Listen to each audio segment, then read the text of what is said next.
महोदय, जनता के इस पावन मंदिर में महामहिम राज्यपाल महोदय के श्रीमुख से अभिभाषण का वाचन किया गया, उसके लिए हम राज्यपाल महोदय के आभारी हैं। सबसे पहले तो मैं राष्ट्र नायक नरेंद्र मोदी जी का आभार व्यक्त करना चाहता हूं कि उन्होंने दृढ़ इच्छा शक्ति से राम मंदिर का निर्माण करके सही समय में पूर्ण करके उसका उद्घाटन कर दिया। भगवान राम को मंदिर में विराजमान कर दिया। इससे पूरे भारत देश की जनता खुशी से सरोवर हो गई और 22 तारीख को नज़ारा देखने लायक था। मैं मेरी विधानसभा में था और वहाँ पर लोगों में जिस तरह से मेरा कोई विधानसभा का एक भी गांव ऐसा नहीं था जिसमें पूरे 36 कौम के लोग इकट्ठे होकर के इस पर्व को मना रहे थे। हर गांव में प्रसादी बनी थी और उस प्रसादी में लोगों ने बढ़ चढ़ करके भाग लिया। ऐसे महानायक का हम भारत की पावन धरा पर तहे दिल से आभार व्यक्त करते हैं। अभिभाषण के पैरा नंबर 16 में विगत 5 वर्षों में विद्युत विभाग की घोर लापरवाही, अकर्मण्यता व संस्थागत भ्रष्टाचार के कारण गांव एवं शहरी क्षेत्रों में आम जन किसान अघोषित विद्युत कटौती की मार झेलता रहा। बिजली कब आएगी, कब जाएगी, कब इस 5 साल में जिस तरह से किसान ने भुगता है, ऐसा समय आज दिन तक कभी नहीं आया।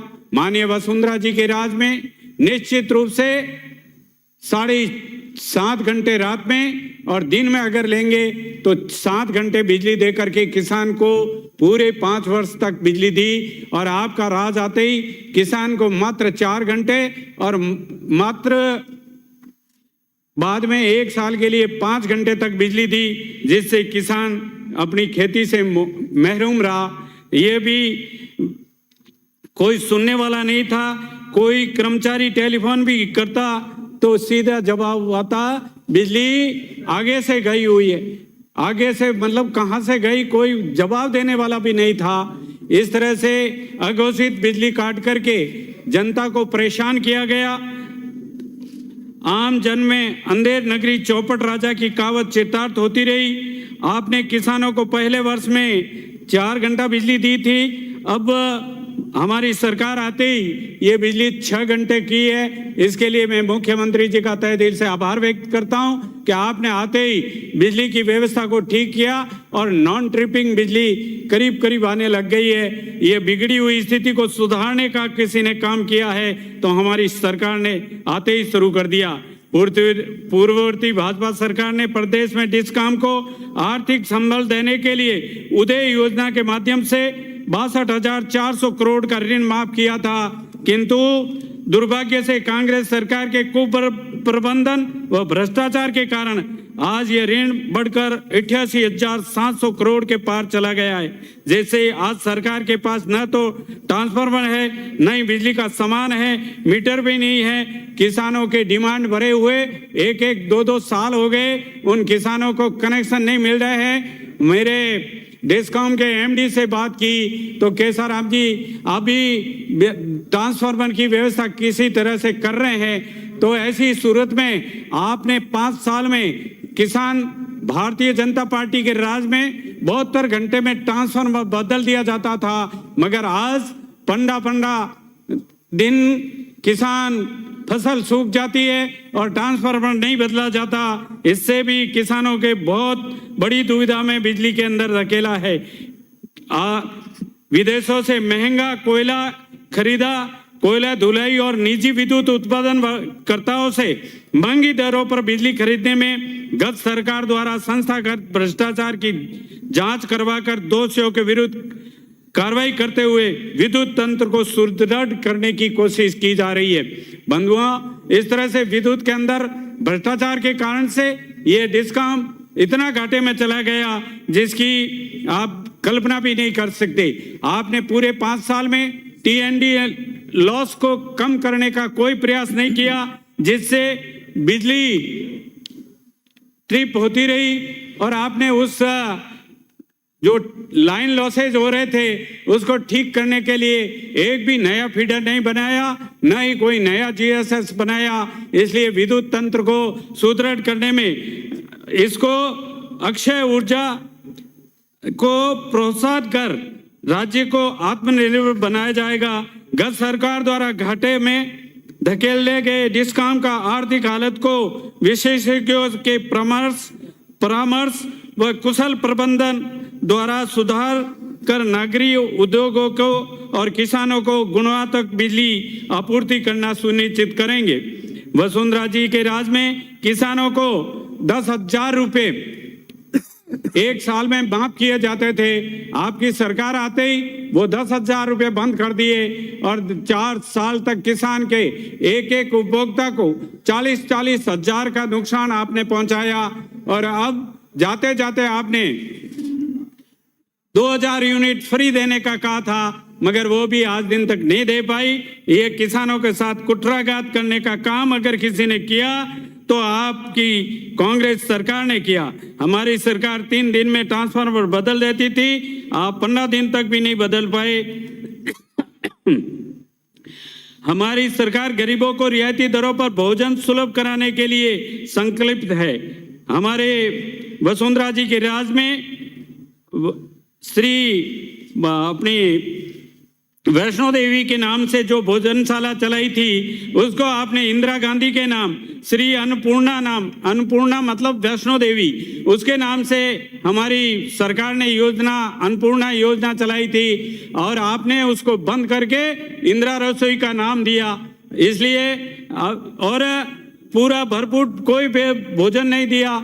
1 साल के लिए आपने जाते जाते देखा कि इसको भी इंदिरा जी के नाम से जीएस लेकर के वोट मिल जाएंगे, मगर आपने वो भी आपकी मंशा पूरी नहीं हो सकी। हमारे मुख्यमंत्री ने आते ही इस काम को किया और 400 की जगह 650 ग्राम भोजन देने का जो काम किया है, निश्चित रूप से ग्रामीण जनता के लिए एक बहुत ही अच्छा शुभ संकेत है। गरीब वर्ग का माता बहनों के प्रति अपनी माता बहनों को 1 जनवरी 2004 से मात्र 450 रुपए में गैस सिलेंडर देने की जो घोषणा की है वो उसका मूर्त रूप दिया गया और इन कैंपों के अंदर निश्चित रूप से 450 रुपए में हमारे द्वारा गैस के सिलेंडर दिए गए, जिससे आने वाले समय में गांव में एक भी घर ऐसा नहीं रहेगा जिसमें गैस का कनेक्शन नहीं हो। युवा वर्ग के जीवन के साथ खिलवाड़ करने का काम आपने किया। आपने पेपर लीक के ऊपर पेपर लीक, अरे भाई 1 बार 2 बार 3 बार 16 बार पेपर लीक करके क्या आपके पास सरकार नहीं थी? क्या आपके पास पुलिस नहीं थी? आपको सख्ती से उसको निपटने का काम करना था, किंतु आपने वो काम नहीं किया, जिसके कारण से युवा वर्ग में आपके प्रति असंतोष पैदा हुआ और इसका प्रतिफल हुआ कि आपको उधर बैठने का युवाओं ने भरसक प्रयास करके आपको विपक्ष में बैठाने का काम युवा वर्ग ने किया। 1 मिनट में अपनी बात समाप्त करें। अरे साहब अभी तो स्टार्ट किया है।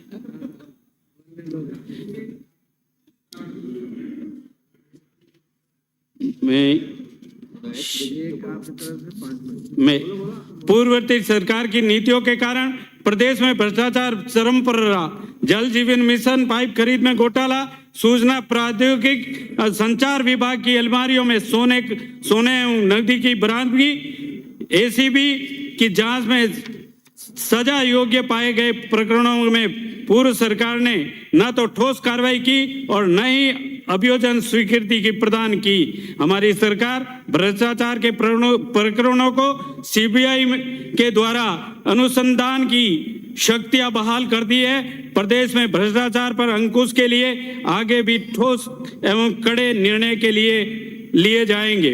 हमारी सरकार मुख्य प्राथमिक मातृशक्ति को समुचित सुरक्षा देकर प्रदेश के ऐतिहासिक मान सम्मान का गौरव पुनः लौटाना है। राजस्थान महिला दुष्कर्म के मामले में पहले स्थान पर रहा, ये बात कांग्रेस के मंत्रियों ने सदन में मानी। ये इसलिए है, मैं भी उसकी तायद करता हूं कि राजस्थान मर्दों का प्रदेश है, किंतु मर्द ऐसे नहीं, मर्द हुए राव, कूपा और जेता जैसे, जिन्होंने कुएं पर पानी भरती हुई औरतों ने कहा बादशाह की फौजा आ रही है, तो उन औरतों ने कहा था कि जब तक राव, कूपा और जेता है तब तक हमारा कोई कुछ नहीं बिगाड़ सकता। वैसे मर्दों का ये राजस्थान प्रदेश शेरशाह सूरी को कहना पड़ा कि एक मुट्ठी भर बाजरे के लिए मैं भारत की सल्तनत खो देता। ऐसे मर्दों का प्रदेश है ये, महाराणा प्रताप जैसे मर्दों का प्रदेश है, न कि ऐसे दुष्कर्म करने वाले व्यक्तियों का प्रदेश है। इसलिए बंधुओं, आपसे अनुरोध करता हूं कि ऐसे माननीय सभापति महोदय, एक इसके साथ ही निवेदन करना चाहता हूं पक्ष और विपक्ष दोनों से कि माताओं बहनों के सब ऐसा निर्णय ले कि नाबालिग और 18 वर्ष से 25 वर्ष की बच्चियों को जो किसी के साथ भाग जाती है उसके लिए कोई कानून बनाना चाहिए, नहीं तो पुलिस पकड़कर वापस लाती है। बच्ची बाप को कहती है मैं आपको नहीं जानती, आप कौन है। इसलिए उनको बचाने के लिए ऐसे माँ बाप के ऊपर जो गुजरती है उस दर्दनाक पीड़ा को माननीय भीमराज जी भाटी साहब पाली से बैठे हैं, ऐसी ही घटना पाली में घटी। माँ बाप ने बेटी से पूछा तो बेटी ने कहा मैं आपको नहीं पहचानती। तब माँ बाप ने, भाई ने घर छोड़ के भाग गया, माँ बाप ने रेल के आगे कट करके अपना जीवन लीला समाप्त कर दी। इसके लिए भी कोई न कोई हम सब मिल करके इस सदन में बैठकर ये विचार करना पड़ेगा कि इस तरह से बेटी को 25 साल की उम्र तक पाल करके जो व्यक्ति बड़ी करता है और वो बच्ची कहती है मैं तुम्हारे को नहीं जानती, ऐसी सूरत में इसके लिए भी कोई न कोई अपने को, जिसकी माँ बाप की रजाबंदी कुछ हो और उसमें कोई प्रतिबंध लगे, इसके लिए हमें सोच करके विचार करना पड़ेगा। माननीय अध्यक्ष महोदय, मैं आपसे निवेदन करना चाहता, सभापति महोदय 1 मिनट में अपनी बात को पूरी करता हूं। माननीय आप सीनियर सदस्य है, सदस्य बोल वक्ता बहुत है। 1 मिनट लेता हूं। माननीय अध्यक्ष सभापति महोदय, राजस्थान के में जनता ने हमें एमएलए बनाकर भेजा।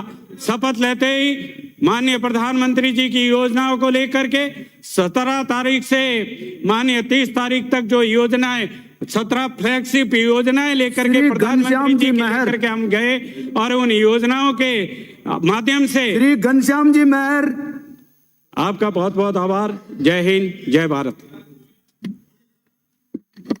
सभापति महोदय, राज्यपाल के अभिभाषण पर बोलने के लिए आपका बहुत बहुत धन्यवाद।